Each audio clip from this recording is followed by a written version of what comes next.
Yo, what's up? What's up? It's the Hungry Millennial back again. Actually, you know what? Not back again with just the proactive pragmatism. We're starting off our Millennials Are series. And this gentleman that I want to bring to the episode, childhood friend. We went to grade school together, little kids playing on the playground. Now he's into photography. And I want to bring him to the show to so that he can provide advice and feedback and kind of tell his millennial story. So here we go.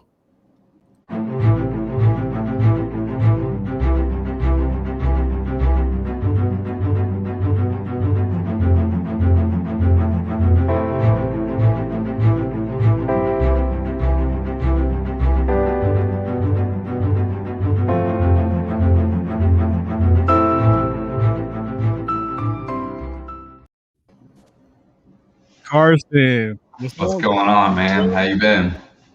Man, it's been a minute, man. I Yeah, don't even think we've seen each other since grade school. not face to So, face, man. It's been a minute, man, for sure. man, so like, I'm glad to have you on the podcast. I appreciate you Yeah, coming thanks, on. man. That was a warm So, welcome too. That was sweet. yeah, man. What's been going on in your life, bro? Dude, I've been busy. So you might remember back in November, I was still living back hometown, Mhm. Murfreesboro. I owned a house at the time. I was working at the hospital locally. And then like within a month, I had sold my house, moved to St. Louis, back into like an apartment. You know what I mean? Changed jobs, but went from like a small town hospital that I was working maintenance in to 2 million square foot, North County St. Louis hospital. So things have changed drastically, man. I've been really busy, out every weekend trying to take pictures, meeting people as much as I can, making some contacts. It's been a slow process with, doing the work thing and also moving and selling the house and doing everything, but I'm finally getting to the point where like it's kind of sliding into place. So I've just been busy, man. Okay, transitioning, making it happen. I Yeah, checked out your Instagram page, man. You pretty good. Like I I didn't appreciate know that you was that sick with a camera. You know what I'm saying? Like it. what Yeah, what I what haven't always inspired been, you? man.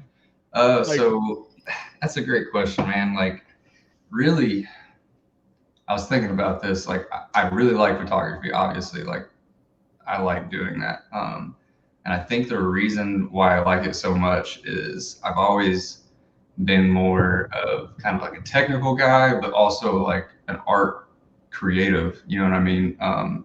And photography kind of allows you to do both of those things. You got to learn the tech side of it.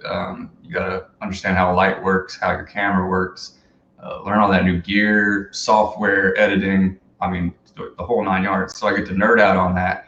But then also like there's the creative side, the composition, what you're actually capturing, the emotions behind it.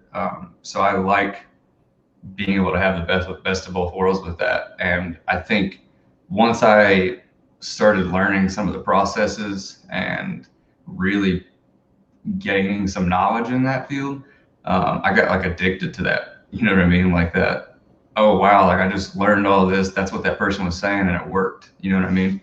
And then you get that product, and like you said, some of my stuff on Instagram has been, transforming and getting a little better. And man, there's no better feeling than seeing like some of your hard work pay off.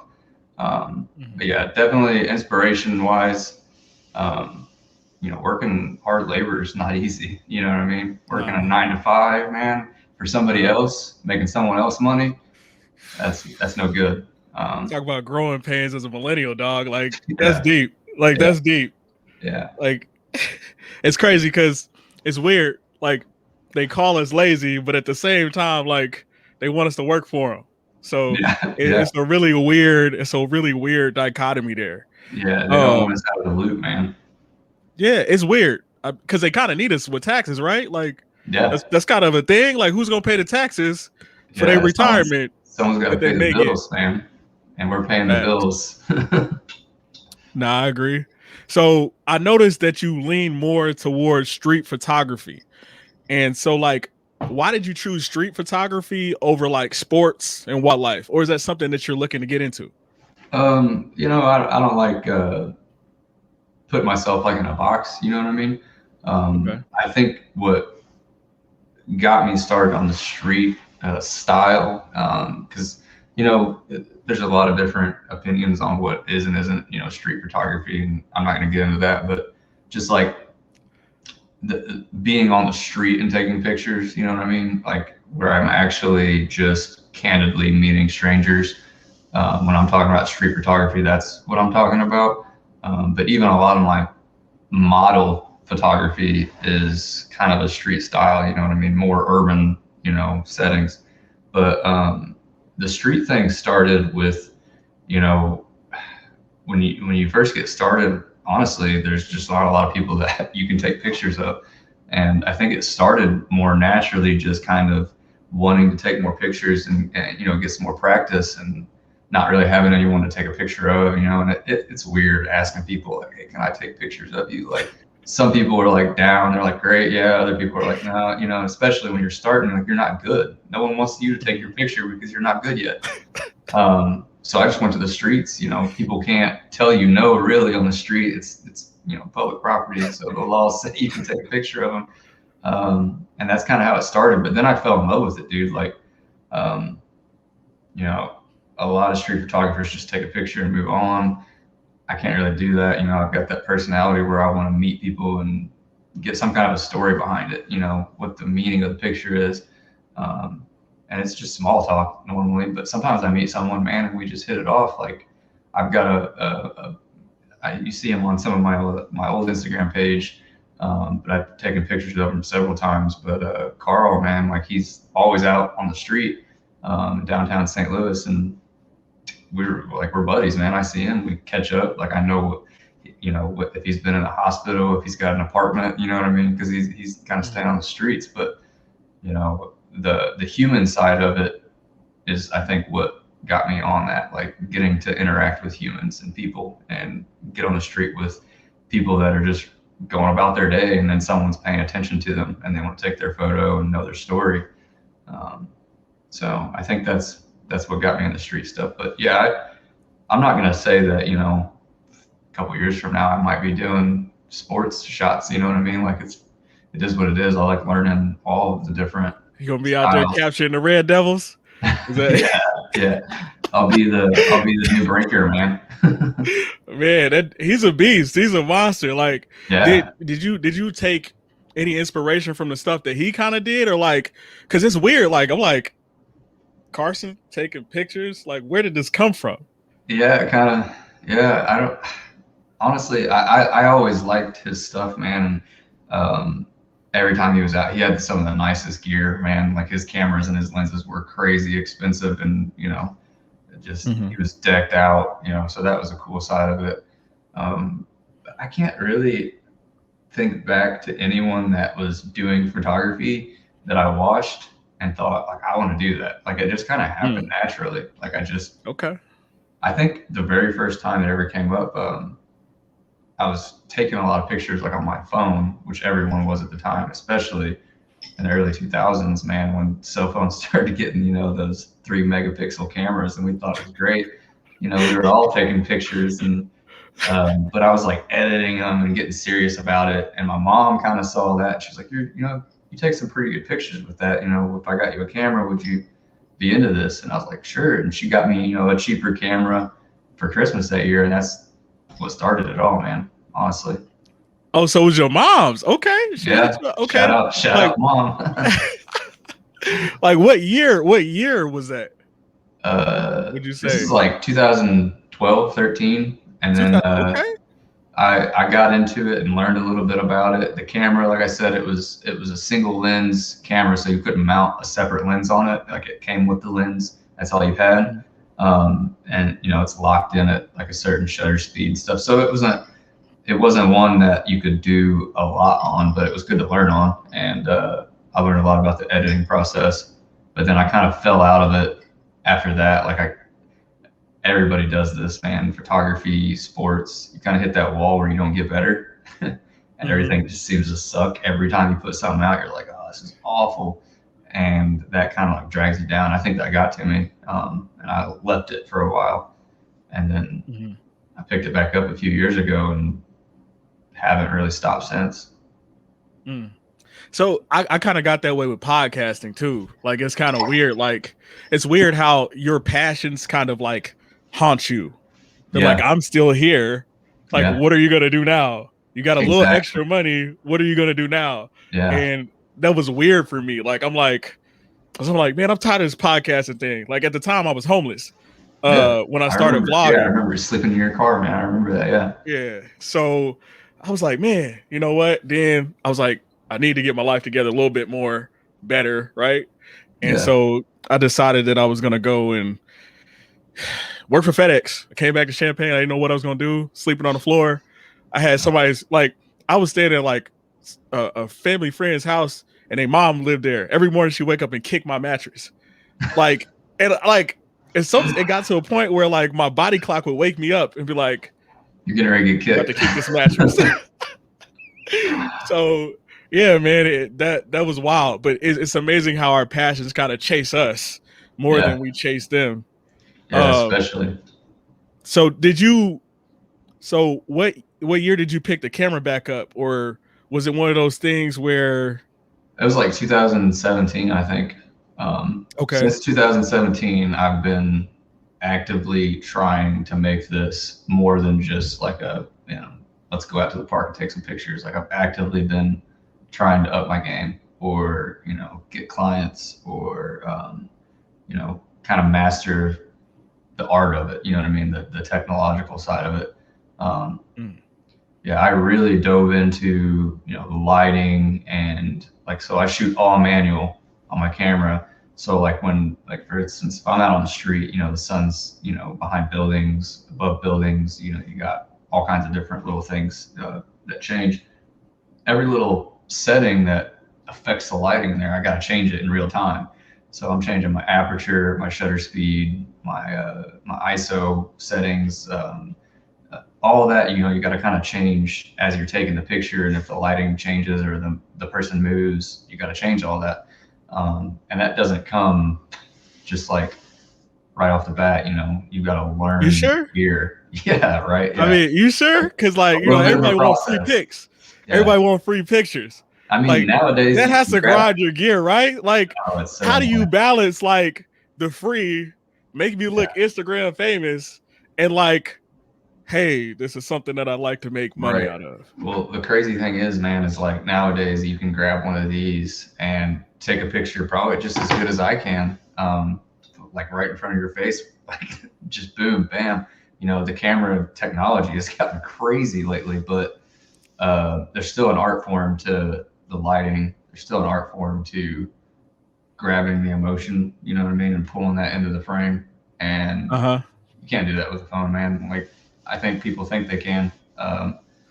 Uh, but you really need somebody to look at you and see what they're going to take a picture of. You can't really do it like that. You know what I mean? Like, there's an art to the photographer learning who they're taking a picture of, and like capturing those emotions.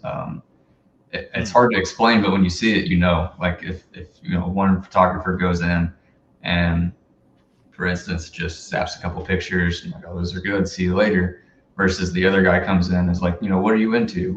What's your life like?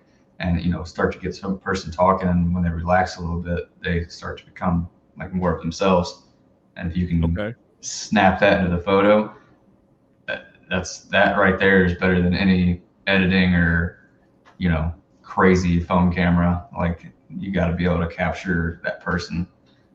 People talk about it all the time. Photographers kind of get it without having to explain it. It's kind of a weird idea, but it's different. Trust me. Yeah, when you're That not vibing with that person, it uh-huh. shows big time on the camera. Like, I've got pictures I've taken of people where we didn't get along at all, and they're awful. You know what I mean? Like, that's, Really? Like yeah, that's a yeah. thing. Not like we're sitting here arguing, but like we just didn't click. You know what I mean? Okay. And you can see it on their face. Like, if me and you were uncomfortable right now, you'd be Mm-hmm. able to kind of tell. Like, we'd be a little awkward with each other. We've known each other forever, so it's easy for Yeah, us, that's you know. true. Yeah. But if you were a Yeah. stranger and you just hired me because you saw like my Instagram, you thought it was good, and I walked in and I was kind of, you know, not a jerk, but just passive, you know, not really talking to you and just taking pictures of you, wouldn't that be weird?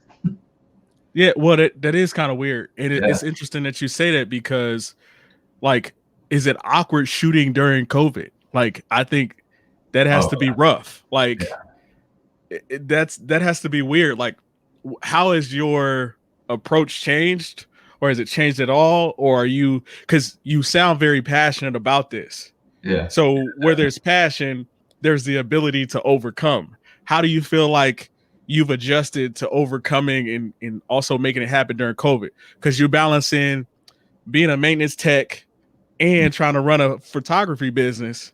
Right. Your stuff is hot, but it's a lot of hot, you know, a lot of other hot material out there too. Oh, yeah. A lot of competition, man. So how do you manage that? Man, uh, I'd be lying to say that, you know, I've got the best business model out there, that I'm pulling lots of clients all the time. Like, that's just not the case. COVID, I think, messed everybody up. I mean, not Okay. even just business wise, mentally, physically, emotionally. And I think the biggest thing for me, man, is I kind of just, I hid away for a while. I kind of stopped focusing on getting clients just because I didn't really feel like many people were going to be booking at that time. And the ones that were, I didn't know if I wanted to do it at the time. You know, it was a weird time for sure when it first started, you know, back Okay. last spring, a year ago, when they shut everything down. You know, you weren't really sure what you could and couldn't do and get away with. And like, for instance, as thinking more on the business side of it, it's, you know, everybody's scared. It's a pandemic. People are getting sick. And then you post some pictures you just took of, you know, 4 or 5 people. You know, what are people going to think about that? You know, you got to think about everything you put online now. People are going to have an opinion about, you know what I mean? I remember seeing stories back home of like businesses just getting trashed because they did something people didn't like, you know, like somebody was working there and wasn't wearing a mask, or they were open when they, you know, people thought they should be closed. So I was a little worried to do anything, to be honest. But Okay. um, I think once things started to settle down a little bit, and now it's kind of like it's still COVID, but it's been a little bit more normalized, and people know the situation and know how to kind of maneuver it. Um, Mm. I think managing it it's definitely weird, man, for sure, because you gotta, you know, if you're taking pictures of somebody, you know, that's one thing, but if you got a new client or something, they may not trust you. You know, they may think that, you know, it's not a good time to do it. A lot of it's just kind of, you know, like you said, learning the situation and trying to adapt the best you can. Um, Yeah. I think anybody would be kind of in a weird boat though, business I wise. mean, but you know, the other thing is like you have to be in a bit of a weird boat because you're an entitled millennial. Everything's been given Yeah, to you. yeah, exactly. So you just magically became a great photographer, right? Like Right. you know, Yeah. like I watched one so YouTube what video and I was good to go. That was it. That's all it so took. what like so when you hear the word entitled as a millennial, Yeah. like as a young person, I mean, we kind of getting a little older, right? Like our generation's Yeah. We're not young creeping up anymore. there. Yeah, we're getting ready to Um, be in our 30s. That's crazy. like what do you think about like is when you hear that word, like when you hear people say the millennial generation is just entitled with their avocado toast, what do you think about? Like what how does that make you feel? Well, first of all, let me tell you Oh, exactly first how of I all, think. he said, I'm first of all, let me first of all, let me get the list out. No, I don't like putting, you know, a whole group of people into a box. Obviously, people our age have these things that we do that's different than people older and younger than us. That's how it works uh because we grew up together. Um, but I think when you're talking about the word entitled, you know, to me, that's somebody that thinks that they deserve something based on either who they are or what, like in the word itself, what their title is. You know what I mean? mhm. Um, you know, there's people that think they deserve things that they haven't worked for. You know, and some people get it, but you know, for the rest of us, normal people that, you know, weren't born into money or you know, class, you gotta learn how to do something. You got to offer a product or a solution. Mm. And that's what I'm trying to do. Well, and it's also like you're offering a difficult product, right? Because, and I mean this with all due respect when I say this, No, hit it me. sounds, you're in an industry that's not necessarily a necessity, No, but exactly. Yeah. like, but I also think it's weird because here's the other side of that. It also kind of is a necessity to capture Yeah. the person, to bring The people art. together. Yeah. That's Cause I what mean, photography does. yeah. If you look back at, I mean, we've still got paintings from the Renaissance, dude, during the Black Plague. You know what I mean? And that was I think a lot worse than probably COVID has been. And we Mhm. didn't have any of the technology we have now. But there's some art that came out of that period that'll be around forever that we've kept in museums. Same goes for like World War II. Look at all the stuff that came out in that period. The photography, the films, the paintings, stuff like that. I mean, art's always going to be around. Like whether people are paying you to do it or not, it's going to be there because people that do art obviously do it because that makes them feel good. That's what makes them happy. Mhm. Um, Okay. but as far as business goes, that's totally different, because like things like COVID happen or money's tight for everybody, right now. And, there's been times when it's been worse than this, and people aren't going to be paying for photography when they can't pay for food. Clearly. Yeah. Uh, I mean, it's some people out there hustling, getting them iPhones.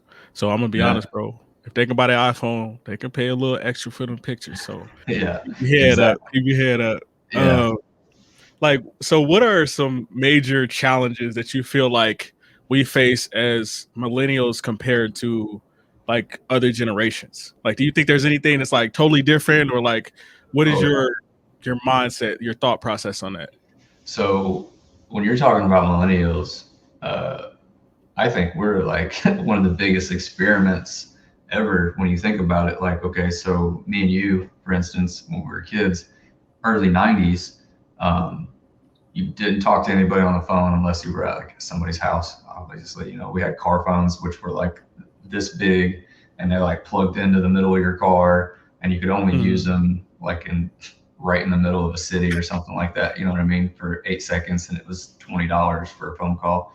But, Mhm. you know, we had that and then we had like the news and the radio, but we didn't like pull out a device every 10 minutes and look at it and see what other people's opinions were or see what happened, overseas or down the street even, you know what I mean? We weren't connected like we are now. We were, but in a totally different way.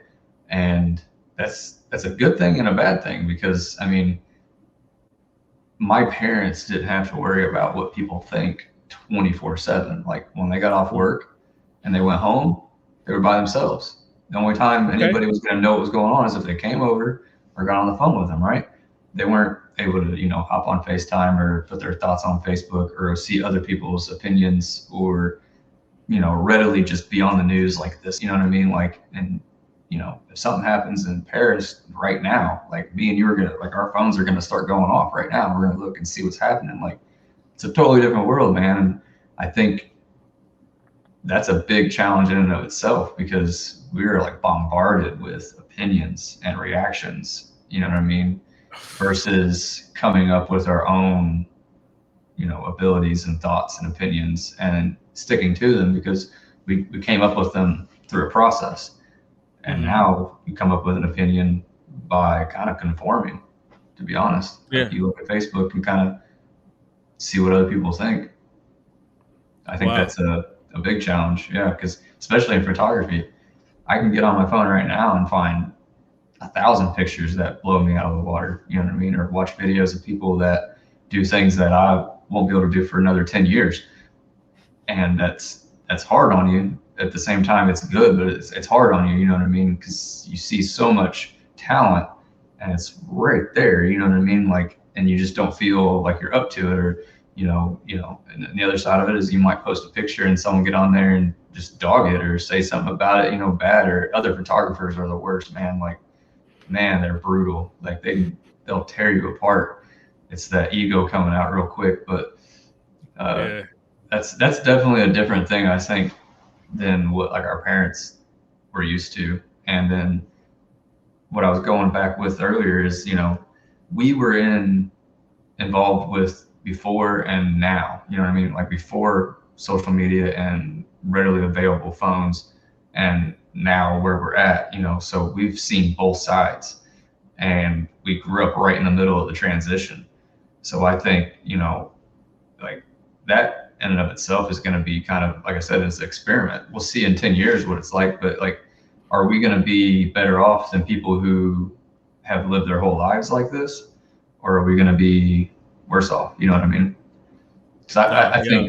think there's a piece to not being connected, all the time. Well, and it's funny that you say that, because I find a lot of peace in not being so connected, because like the hardest part is like trying to balance a brand and trying to disconnect and get Yeah. back into, what you do like that. Right. Like, cause you always like, man, they got a podcast. They just produce some more content. They got more photos. They got more pictures, they got all this stuff. And then you realize like, you got to play the long game. Yeah. And that's probably the hardest aspect, is playing the long game. Like even from a health to like just everything. Cause you instantly, everything we got it right in front of us. And it's like the world unleashed on us like this. Boom. Now we got social media. We got MySpace happen. Facebook happen. MySpace you can customize, So like what opportunities do you feel like we've developed and like we have now that others didn't have?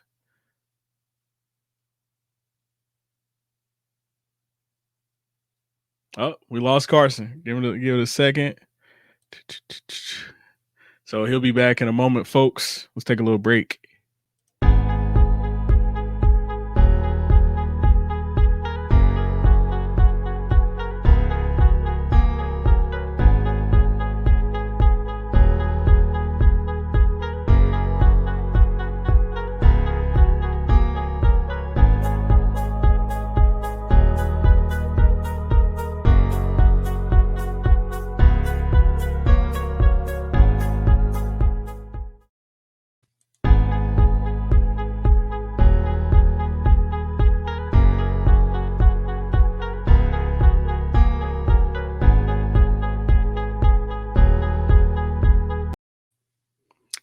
And Carson is back. Speaking of technology, yeah. Nah, it is what it is, man. I just appreciate you coming on the podcast. So I found a way. Can't wait till Elon has that internet thing worked out, man. Man, like I don't even keep track of that. Like what was the internet plan with all that? Oh, we lost Carson again.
And we're back. Man, that's a killer. Sort I of. probably sound and look a little different.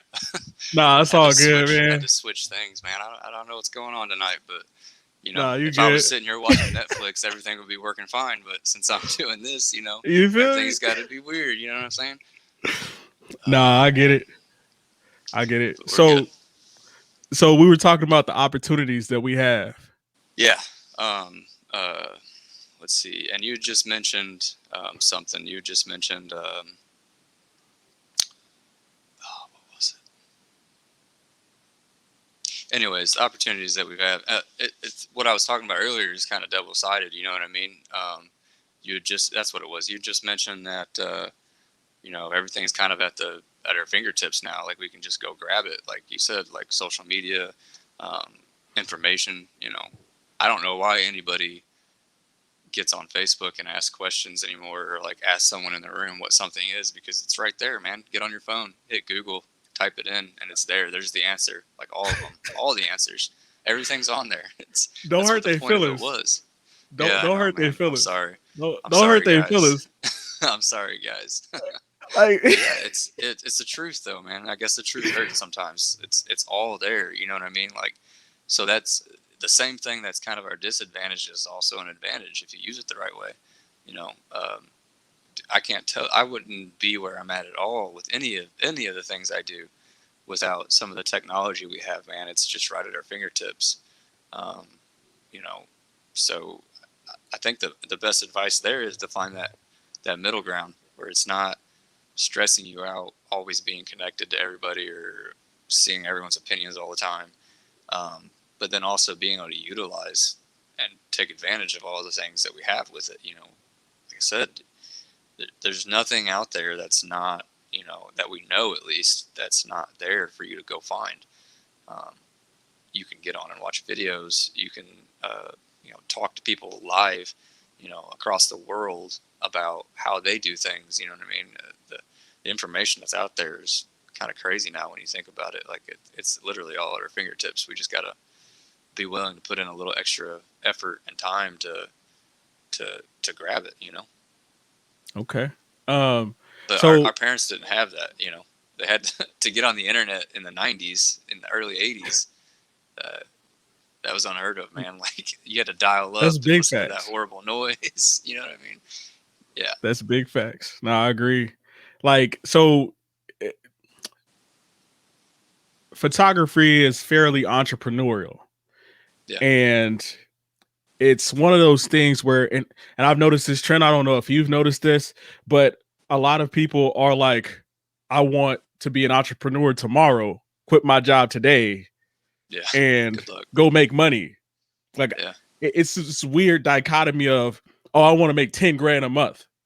I'm like, and in my thought process, I'm like, you realize most of these people that are making that money consistently have been in the game for 5 to 10 years. Like, what would be your advice to those that are trying to find meaning in the job market and searching for that passion and doing those things? How would you approach, like, if you had to give advice, what would you say to them? Well, if you're wanting to find meaning, chances are you aren't going to find it working like what you would call like a job, like a regular job. Okay. I've looked for it everywhere, and all the jobs I've ever worked. I guess you can find meaning in everything, and there's things you can pull out of it. And there's nothing wrong with working a 9 to 5. I'm not saying that at all. Like, I obviously do it every day, but what I am saying is, like, you're not going to really feel a lot of meaning unless it's something that you're behind. You know what I mean? Like, if you're on the line for it, that's the meaning right there. You're putting your work into something that you're producing, and you're not producing it for somebody else. You're putting your name out there. I think anybody that really feels a certain way about something, people all have their things. Some people are really into animals. Some people are really technologically savvy. Some people can code. I mean, you don't have to get a college degree to do a lot of these things anymore. If you can prove you're good at something, you don't need to go to college? I mean, you can go to college, but you don't have to. You know what I mean? I'm being facetious. Oh, I know you are. Yeah, I know you are. But seriously, you know, some of the best in any game didn't get schooled the natural, the traditional way. You know, things have changed. But yeah, I think if you're looking for meaning, you need to do something for yourself is the big thing, you know, and it needs to be something that you're really passionate about. Because like I said earlier, you know, I could totally wreck this photography thing as far as a business model goes and never go anywhere with it, but I'm still going to be taking pictures because that's what I want to do. You know what I mean? Like, I'm going to do that regardless if I'm getting paid for it. I do it now when I don't get paid for it, you know, like the street photography and stuff. And a lot of like more of my promotional marketing, photography, you know, things that I'm putting up that I'm putting up in more of a sense to try to gain more attention. I'm doing that on my own time, you know what I mean? And the people I'm taking the photos of are doing that kind of stuff on their own time. And like you said, it's not going to happen quick. Like, you're not going to be making money overnight. You're going to be spending money every night, all the time. If you want to make it somewhere, you're going to have to just get ready to spend money first and, you know, learn how to manage your money and then, you know, dump that into your business. I agree. So when it comes down to photography and your craft and everything, like, would you say what motivates you more? Is it the process or the finished product? And there's a weird dichotomy in photography with that. So I want you to kind of break that down a little bit for us. Yeah. So, you know, obviously, you know, all of the work you're doing is for the product, and you're not really going to know whether it was worth it until you see it. Right. So there's that aspect of it. Like, everybody, like, especially me, like, I love seeing that final product. Like, oh man, there it is. That's what I want. That's what I was looking for. You know, I found it. I pulled it out of the image or whatever. But there's a really good satisfaction to, you know, learning how to do something, gaining the knowledge it takes to do it, putting it into practice, and then because of all that work you did, seeing a good product. You know what I mean? So I don't know, man. That's a hard one for photography to say, but I remember. Here's a good example. I remember, you know, back when we wrestled, me and you were on the wrestling team together. Like when I did it back in like middle school. You know what my favorite part about wrestling was? It was like running until you couldn't run anymore. Like that hardcore practicing. You know what I mean? Like, but it was horrible at the time, but you felt so good. You know what I mean? Afterwards, you know, when you got faster, you got stronger. You know what I mean? It's that whole working out thing. Like, you got to go through the pain process to get to the product, and you kind of start to fall in love with that pain process. And I think that I've kind of fallen in love with that with photography. You know, the hard knocks of posting a picture and it being awful. You know what I mean? And nobody liking it and just passing it by. That's the worst feeling ever. You post a picture and it's like, it's been up for 3 days and 2 people liked it, you know? Bro, like, I was looking at my YouTube channel, like, I ain't got no views, no likes on this one. No like, views. Do I take it down? It's rough out there, man. But you look back, and the greatest thing is you look back on the process. He's like, man, I really thought I was doing it back then. Yeah. Like, you know, I really thought, you know, like, you get on there, like, let me just start doing this thing. And that's hard. Like, it's different, man. Like, I'm glad that you mentioned wrestling, because even though I wasn't very good at it, even though like it there's something about you having that control and getting your butt whipped on that mat. Yeah. You know what I mean? That's a wake-up call. Your team was involved in helping you learn how to do it, but once it was time to do it, you're on your own. Man, it's scary, but it's fun too. Well, and as like a young man, I think it was pivotal, because like, you got to tell yourself internally that you lost that match. Yeah. Like, you got whooped. Like, nobody else. It wasn't the coaches. You didn't know anything else. Other players. Man, and for a young me, man, I never took responsibility for nothing when I was, you know, in middle school. I'm like, man, if that would have happened, then I would, you know, like, you look at yourself, like, exactly, dog, like, what? The guy, like, what's going on? Was just better. You know what I mean? The other guy was just better, or, you know, you didn't get enough sleep. And There's that's always a humbling. reason in your head. Yeah. That's humbling. It's like you got to learn how to overcome that ego. I'm like, dude. Well, and let me ask you, how do you overcome that ego?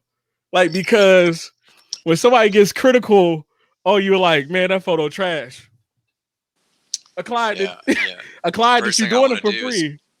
the first You're thing I doing want it to for do is free, jump through and they go, I don't like the whatever. photo. How do you react? The first thing I want to do is jump to the screen or the phone, or if we're in person, just jump at them. Get violent. Like it goes straight to your heart. You know what I mean?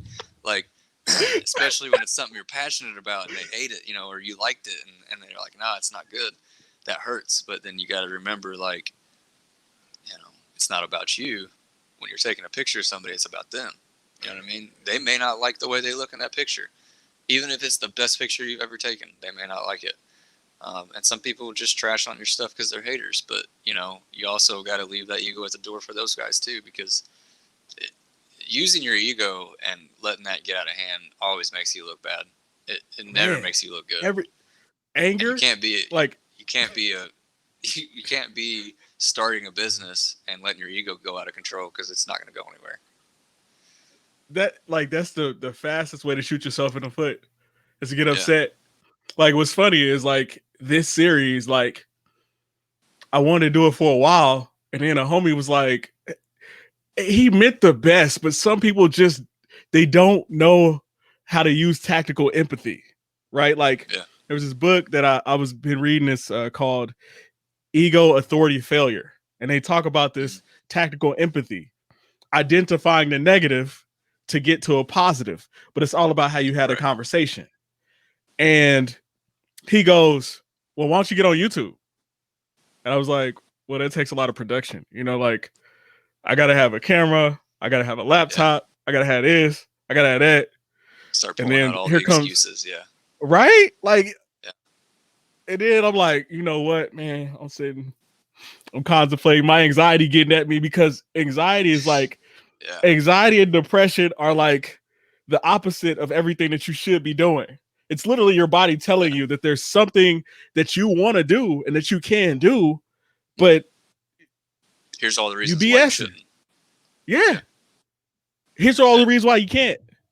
But that forced me to grow. Then I was like, you know what? Just start, because when you see it, you see other people's podcasts, you're like, man, I got to get some celebrities. I got to let me try to get, Mr. Basketball from there and there. Right. But then, like, the beautiful, like, the best part was I just started asking people, hey, bro, want to come on a podcast? You a millennial? Let's talk about it. Oh, you're not a millennial. Let's talk about how you get involved with millennials. And then it just spiraled, and then I just go down this rabbit hole. Like, I've always been good at going down the rabbit hole. And lately I've had to work on systemizing things. That's hard. Like, it's hard getting the system and sticking to it because of all those excuses. Definitely. Yeah. And finding that there is a way. So I think that's very interesting. And, I'm really glad that you came on the podcast today. So my question is my last question, because I don't want to take too much of your time, bro. So what's next for Carson Takes Photos? Like, where would you like to be in the next 10 years? Man, that's a really good question. Speaking of the ego side of me wants to say, I'm going to be good. I'm going to be set. I'm going to be taking pictures. And that's what I'm going to be doing, focusing on that. I think really the biggest thing for me, man, is just I want to get to a point where, this is the driving factor in my everyday life. I wake up and it's time to go do a photo shoot. You know what I mean? Right now I wake up and I go to work. I go work, for somebody else, making them money. I want to get to the point where, maybe I'm still having to work, but I'm working part-time doing that, and I'm taking photos as a means, for income. I just want to be able to do what I like doing every day and, still be able to live. If that means I got to, make some cuts financially, live a little bit differently for a while until things pop off, then that's what I'm going to do. But, that's where I want to get right now. That's the short, long-term goal, is to get off of that loop, you know what I mean? Out of that 9-to-5 mentality, and be able to kind of get off on my own a little bit and see what happens when I get my feet wet, and there's no safety net. So, That's beautiful that you said that, because a lot of people don't realize, like, if you sacrifice financially now, you can leaps and bounds later, right? That's the hardest part. Like, bruh, I'm podcasting from this little bitty apartment. You know what I'm saying? Right. I just got back from deployment, but the beautiful part about it is like the rent's cheap. Yeah. I'm about to deploy again next year, so it's like if I could play fantastic defense with my financial resources, I can provide me, myself, my daughter, and feed my passions well into the future. Right. And Exactly. people don't realize it's that sacrifice that's everything. Yeah, that sacrifice putting all is your everything. Money, putting all your money that you want to spend on things that you want to bills, you know what I mean? Because so you can knock that out, you know what I mean? Yeah. Taking big chunks out, you know, or like you said, moving to a smaller house. For me, it was selling my house, you know, getting a job where I made a little bit more money, going more into the rental idea of things. But like the big thing was paying off some medical bills, paying off, you know, all the debt, getting rid of all of that, man. So that when you're making money, you're making income and you're able to do the things you need to do with it financially versus, you know, just catching up on your bills. You know what I mean? So yeah, I don't have the biggest data package on my phone, and I'm still rocking the iPhone X, which, you know, isn't that old, but there's been a couple of come out since then. You know what I mean? Like, it's paid off though. So you kind of get addicted to those things too, don't you? Like, you get addicted to trying to figure out ways to put the money where you want it. You know what I mean? Where, like, you know, I'm going to drive this car until I can't anymore. So I'm going to take really good care of it so that, you know, I'm not spending all this money on a car when I want to spend money on new photography gear, or I want to be set so I can go do more photography, you know. But, or in your case, you know, you want to spend some money on your podcast, you know, you're able to do that. And that's so freeing, man. Like, to know that you got money in the bank, you're set, and like, you're good to go. Like, you can do what you need to do with your money. That's a great feeling. Yeah. You can't do it when you're in debt, though. That's huge. You can't. And man, like, so all right. So you said something deep right there. I know, man. Let me get into this real quick, because let's go. I see a big major debate on social media. Go get the house, and you've been there. Oh yeah, you had the house. I've been there, man. So what made you switch over to renting? Like, what intricacies are people not getting about buying a house, man, versus renting? So if you want a home, if that's what you want, like, for instance, you got a family, you like the idea of being able to make things your own, and you want that, you know, because in the long run, it is an investment, and if you've got the money to front it, it's an instant investment. But coming from me, it's gonna be a while before I buy a house again. You know, that was an experience. I had a great time. I learned a lot. It was so stressful. You know what I mean? When you're putting your name on that dotted line for over $60,000, $80,000, $100,000, and like, if you don't have it, you're gone, and that's a mark forever. You know what I mean? Like, that's a big deal. But then you're not thinking about insurance, taxes, your water heater going out in the middle of the night, your dog wrecking the carpet. You know what I mean? And now you got to replace it. Like, all those little things, man. That there's a lot of little things that are rough. You know what I mean? So I think for me personally, there's an advantage to renting just for the peace of mind, you know, not having to worry about the big bills. And, you know, worst case scenario, they're going to send me packing from here and I'll go find a new place. That's it. You lose your house, that's a big deal, man. That's a new ball game. That's not getting kicked out of an apartment. You know what I mean? Man, like, I agree, because, you know, it's weird, because I came back down to Southern Illinois. My dad had a rental property there. He was moving, and it needed to be renovated. So, you know, I'm like, yeah, I'm gonna do this. Yeah. Man, I was just ripping and running, driving myself crazy, because things were going awry. Like, you get one thing done, and then you find this. Yeah. You get another thing done, and then you find that. Then you invest those hopes and those dreams in it, and it becomes an ego thing versus everything else. Right. Like, it all comes back to ego, man. Oh, I got a house. Yeah, I got a whip. When all you know, need like, is you do all these things. You know what I mean? And air conditioning when it's hot. Like, those man, dog. You need. Like, you know what I mean? Like, you don't need 3 stories. If it wasn't everything brand new. You're right. Like, if it wasn't for me, we're not used to that. things have changed. Like, you know what I mean? Like you said, social media, man. You gotta have this. You gotta have that. You know what I mean? You gotta have the car, the house, the girlfriend, the family, the kids. You know what I mean? You're bombarded with it. That goes back to what we talked about earlier. That's we could do a whole other episode on that. Man, that's deep. That's deep. Yeah. I'm gonna get you back on the podcast. You know, you my boy. I'm gonna have you back on the podcast. Yeah, We'll talk about something else. Yeah, I got a bunch of other little snippets and series and stuff we could talk about. I mean, we're gonna do it big in the future. Anytime, so what would you say to end this podcast? What would you say your number one trait was that assisted you in accomplishing what you have so far, and what's going to take you forward? Man, it's kind of this is something I consider kind of a blessing and a curse at the same time. But, you know, when I was young, you know, my parents and, you know, they figured out that I was obsessive compulsive, you know what I mean? And not just because a lot of people just use that term, but like really obsessed. I have OCD.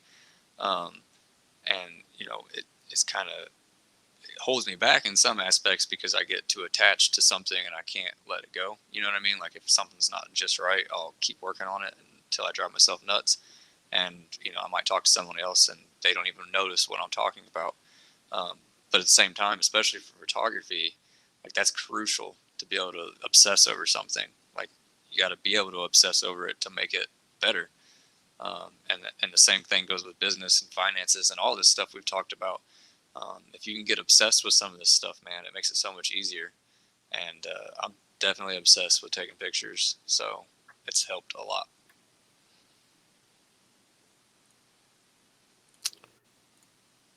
That's real, bro. And the fact that you talked about obsession is real, man, because as millennials, we have to be obsessed with what we have because we're stuck in a weird boat of like not quite having enough resources, whether it's under our own fruition, right? There are a lot of millennials that are super squared away financially. But I also think as, you know, hungry millennials, you know what I mean? Right. Like with that obsession, like that passion moves us way forward. Because often you find a lot of people who they get to a point where they've achieved all the goals because there wasn't any work really in the process. Right. And now it's nothing. Like I know people who have traveled the world already. Yeah. And they only in their 20s. Mm-hmm. Now their highs, it's like that. It's like that's why a lot of people go into substance abuse. It's like chasing another high, chasing another new thing. You gotta find that feeling. Yeah. So, but you know what, brother? Go ahead. Deep. That goes deep, though. I mean, like, you know, especially someone when you're handed something versus working for it, you don't appreciate it, and you know, it's just not the same, you know. And anybody that's had stuff handed to them probably doesn't understand that, you know. You might figure it out later when things change, if they change, you know. But you know, coming from a background like ours where you had to work for everything, you know, even as kids, you know what I mean? That's a huge factor though when you take that into the context of business and, you know, making it and being financially stable. You know, taking, like you said, the bad, the negative, and turning it into something good. Yeah. Nah, that's all facts. Well, you know, bro, I appreciate you coming on the podcast. Tell the viewers where they can reach you at if they want to get photos done or how they can network. Yeah, so I'm on Instagram, just Carson Morrison on Instagram, Carson Morrison on Facebook, obviously. And then my website is www.carsontakesphotos.com. You can reach me on any of those platforms. You just hop on there and send me a message. Get on my website. There's a contact section. You just get on there and, you know, you send in what you want, and I'll get an email and we'll get to talking. We'll get on the phone and plan something. Okay, outstanding. And for y'all that's tuned into the podcast, I'll have all of his links below the video and everything, so y'all can reach out to him. Please, if y'all got any photography needs, hit up my boy Carson. So, please hey, Carson, thanks for coming on the podcast. We appreciate you, brother. Hey, man, you're doing a good thing, man. Good job. I appreciate you. All right, brother. Be easy. All right, peace.